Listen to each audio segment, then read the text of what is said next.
Whose fault is it that men get a bad time? It's worth thinking that, isn't it? And do men get a bad time?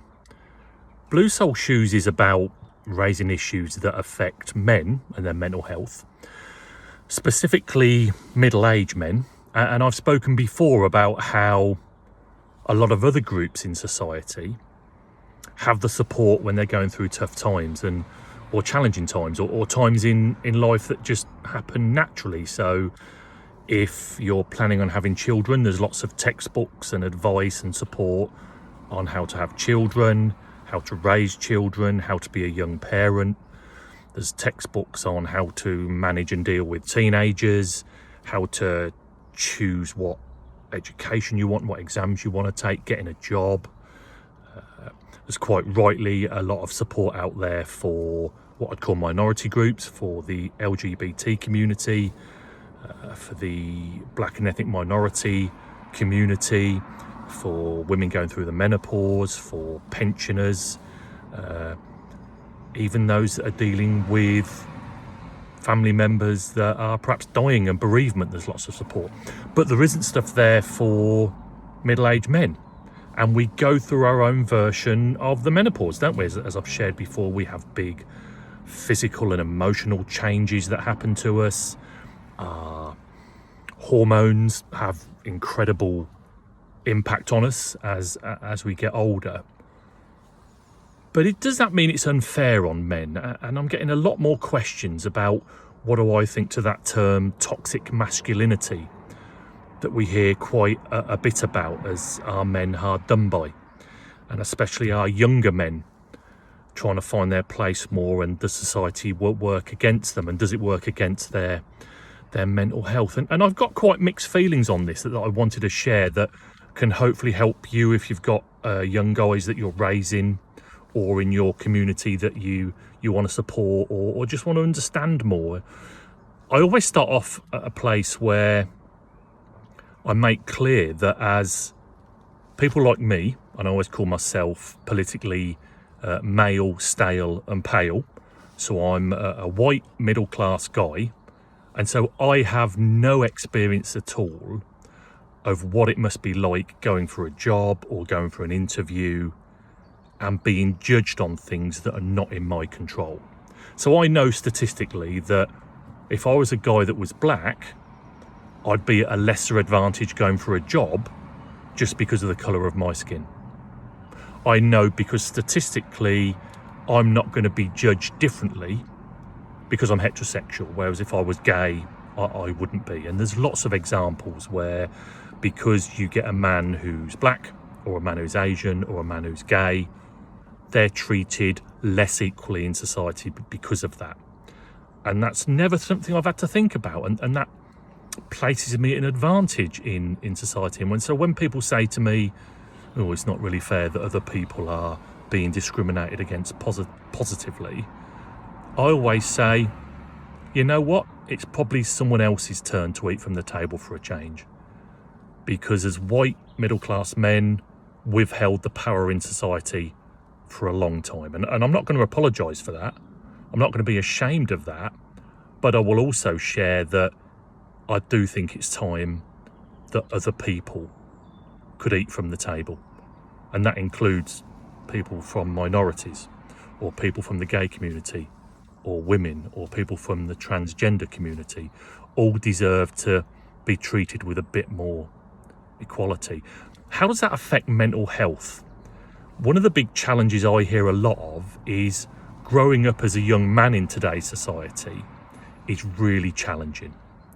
And it is, isn't it? I mean, no doubt it's challenging being a young woman, but as a young man and young men I speak to, there's an awful lot of pressure to be a certain way, to look a certain way, to act in a certain way, that masculinity means these old-fashioned male traits of being physically strong and emotionally not being affected by things. And if you look at some of these guys who I think spread quite dangerous messages, people like Andrew Tate, who spend a lot of time trying to engage young men with toxic masculinity and what they do on their podcasts and what they do on their broadcasts online is talk about how young men having a really bad time, and that's the fault of someone else, and that's where a lot of misogyny or sexism comes in, and men shouldn't have to put up with that, and men should strike out, and especially white men shouldn't put up with this, and they shouldn't be ashamed of who they are. My view on that, and the best way for young guys to deal with that is to say, yeah, they might be getting a harder deal than they used to, because equality means that if you're giving power to people that haven't had power before, then those with all the power can feel like they've lost something, and they haven't. Power is infinite. There's enough for it to go around. I think where the problem lays is that when men, especially young men, are having a tough time, the negative influencers, those who promote toxic masculinity, will say that's the fault of someone else. Will say, guys, you're having a bad time as a young man and it's their fault. And do you know what? Your mental health is challenged and it's their fault. They're making you feel ill. They're making you feel rough. They're taking away your masculinity. And that message is wrong, and it's dangerous, because what I spend a lot of time with guys saying is that, yeah, you might be having a tough time, whether you're young, middle-aged or old. Your mental health may be suffering because of external factors that are happening. But the answer is with you. You have to take responsibility for your own situation, even if it's not your own fault. So as part of my mental health journey, I've been through a lot of soul searching, and there's been stuff that's happened in my life when I was young or going through my career that's affected my mental health that's not been my fault.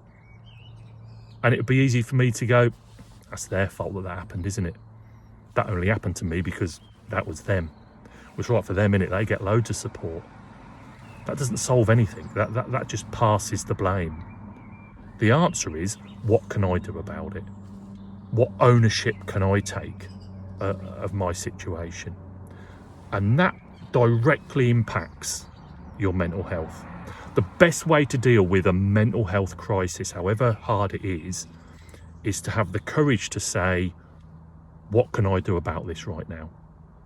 To be that adult in the room, however old you are, because you can beat yourself up over it. You can take the parental view as saying, well, it's their fault, innit? It's that person's fault. They did this to me. Or you can be a child and you can say, it's just not fair. All this stuff that happened is just not fair. Or you can be the adult in the room and you can say, shit happens. It does. Life is hard and at times it's grim. But the way to sort it is to take responsibility, and what can I do about it? And that can be really challenging sometimes, but I know as a father, and I know as someone that meets a lot of guys going through mental health challenges, that the most effective way of dealing with that is to say it's about personal responsibility. And that's what real masculinity is. It isn't about pumping iron. It isn't about blaming others. It isn't about treating women as sexual objects and second-class citizens. It is about saying, I'm responsible for my actions. I'm going to step up. I'm going to accept that I have a range of emotions that I should tap into. And I have a responsibility. I know that my emotions will be variable as the day goes on, but it's my responsibility and I don't blame someone else. And that takes courage. And that's not a message that men are used to being told. That actually, you've got to be courageous. You have to step up and take responsibility for what's going on in your life, however hard it is. And I get whatever I've been through, it's probably very tame compared to what a lot of guys go through, with really rough upbringings and really grim communities that they live in. But that situation is never improved. People who have got mental health challenges because of that never get better by blaming someone else, because that just breeds resentment, and that just breeds more anguish and more anxiety and more depression. And so it's a subject that I can talk about a lot of, but my definition of toxic masculinity is men having a tough time and blaming other people for it. What the message of Blue Soul Shoes is, yeah, life is tough and your mental health can be really challenged, but the answers need to lay within you.